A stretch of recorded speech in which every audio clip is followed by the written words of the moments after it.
আমরা বাঙালি, সেটা কিভাবে বুঝবেন? এই যেমন নিজে বাস থেকে নামতে চায় নিজের বাসার সামনে, কিন্তু অন্য কেউ নামলে বলবে বাস কি ভাড়া দিয়ে কিনে ফেলছেন নাকি? বাস স্টপ ছাড়া থামবে কেন? ভরপুর খেয়ে পেট বড় করে আবার পেট কমানোর জন্য দৌড়াবে। রেস্টুরেন্টে টিপস দেবে 30 টাকা, কিন্তু রিক্সাওয়ালাকে 5 টাকা বেশি চাইলে ঝগড়া শুরু করে দেবে। 150 টাকা দিয়ে একটা মুরগির লেগ পিস টিক্কা হিসেবে খেয়ে খুশি, কিন্তু 1 কেজি মুরগির দাম 140 থেকে 145 টাকা বাড়লে জীবনযাপন কঠিন হয়ে যায়। 25 টাকা দিয়ে দই খাবে না, কিন্তু সেই দই যখন আবার পানি মিশিয়ে চিকন গ্লাসে করে সামনে লাচ্ছি হিসেবে দেওয়া হয়, তখন খেয়েও অনেক আরাম পায়। আর তখন দাম 55 টাকা দিতেও কষ্ট লাগে না। নিজে ঠিকই নো পার্কিং জায়গায় বাইক, প্রাইভেট কার পার্ক করে রাখবে, কিন্তু অন্য কেউ করলেই বলতে থাকবে, আহারে দেশের জনগণ রসাতলে গেছে। 40 টাকা দিয়ে একটা আইসক্রিম খাবে না, 140 টাকা দিয়ে তার অর্ধেক খাবে ম্যাঙ্গো ফ্লেভার বলে।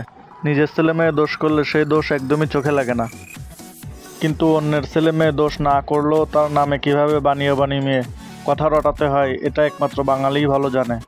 বিয়েতে 1000 মানুষকে খাওয়াবে, কিন্তু বাবুর্চির বিল দেওয়ার সময় বলবে 100 টাকা কম নাও। স্কুলে বেতন 40 টাকা বেশি দিবে না, কিন্তু একই স্কুলের টিচারের কাছে কোচিং করে বেতন দেবে 1000 টাকা প্রতি মাসে।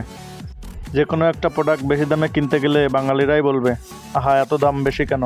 আবার একই প্রোডাক্ট যদি কিছুটা ডিসকাউন্টে অথবা কম দামে বিক্রি করা হয়, তখন তারাই বলবে, নিশ্চয়ই এটা খারাপ প্রোডাক্ট, না হলে এত কম দামে বিক্রি করছে কিভাবে।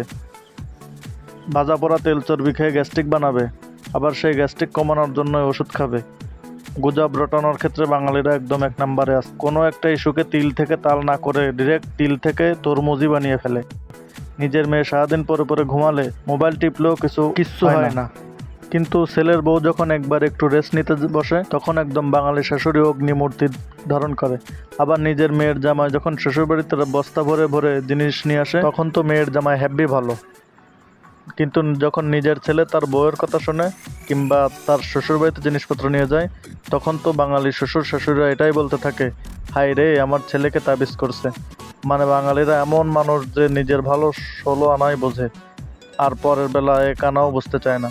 আমাদের সবার মধ্যেই কম বেশি এই গুণগুলো আছে। আসলে আমাদের সমস্যাটা অনেক কোষ্ঠকাঠিন্য রোগের মতোই হয়ে গেছে।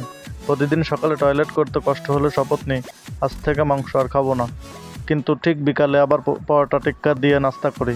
হুজুগে বাঙালি বলে আমাদের একটা বদনাম সেই আদিকাল থেকেই। জাতি হিসেবে যে আমরা হুজুগে, তা বাঙালি মাত্রই জানার কথা।